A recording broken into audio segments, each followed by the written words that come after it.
Hello, my name is Jeanette Jackson. I'd like to thank my family, classmates, and professor for listening to my speech today. Has anyone heard of the term the working poor or America's working poor? No.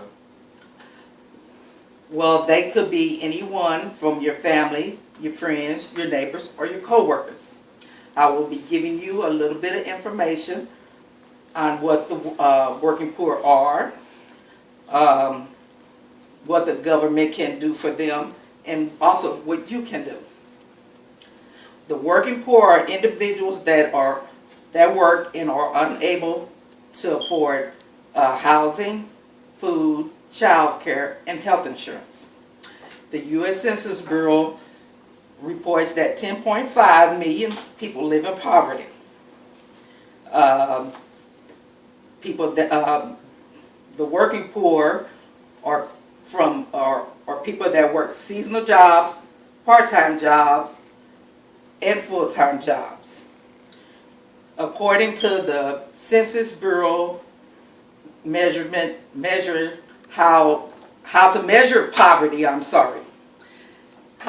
poverty, Black Americans and Hispanic Americans make up most of the poor. When warfare began, before the 1960s, there was no option for the working poor.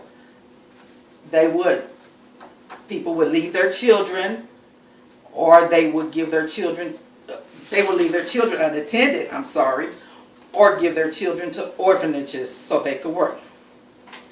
In the 1960s, President Johnson declared a war on poverty.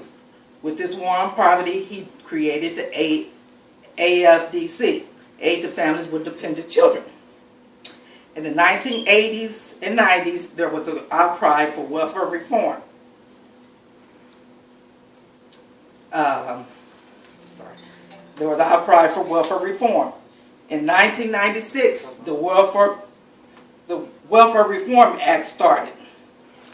The 1996 Reform Act reshaped the welfare system, replaced AFDC with TANF, Temporary Assistance for Needy Families.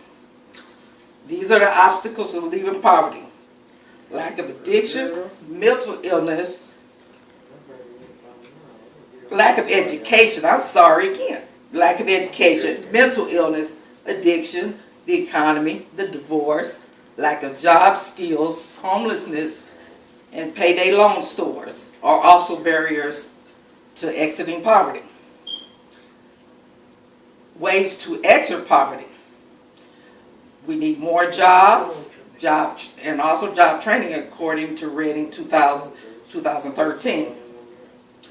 Make education more affordable, make health care more affordable, and make health care more affordable.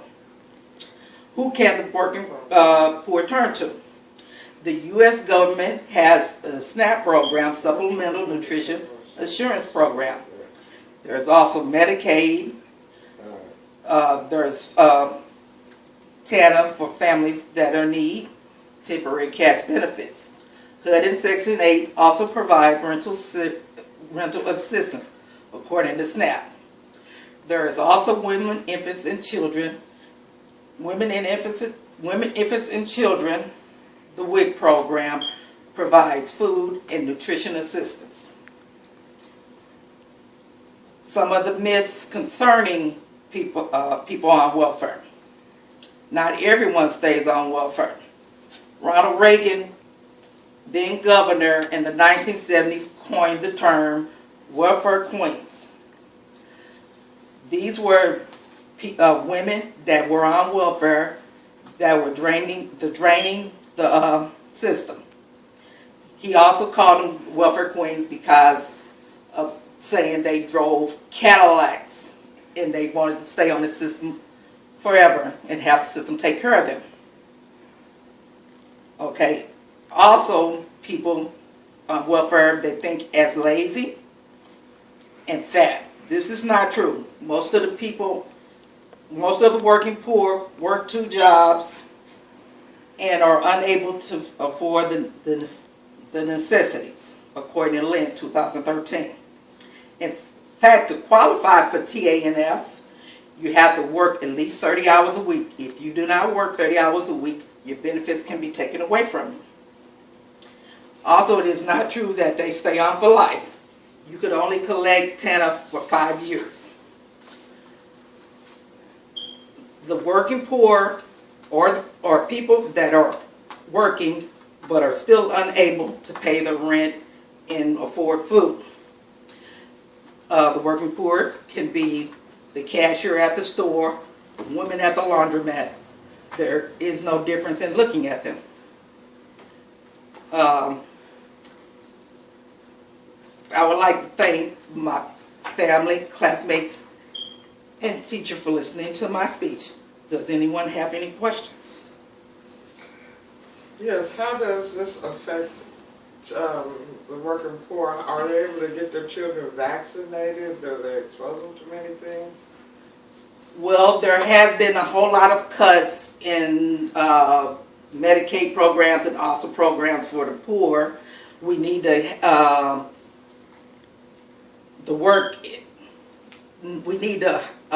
elect more political figures that want to work with the middle class and the poor to make sure these cuts don't happen.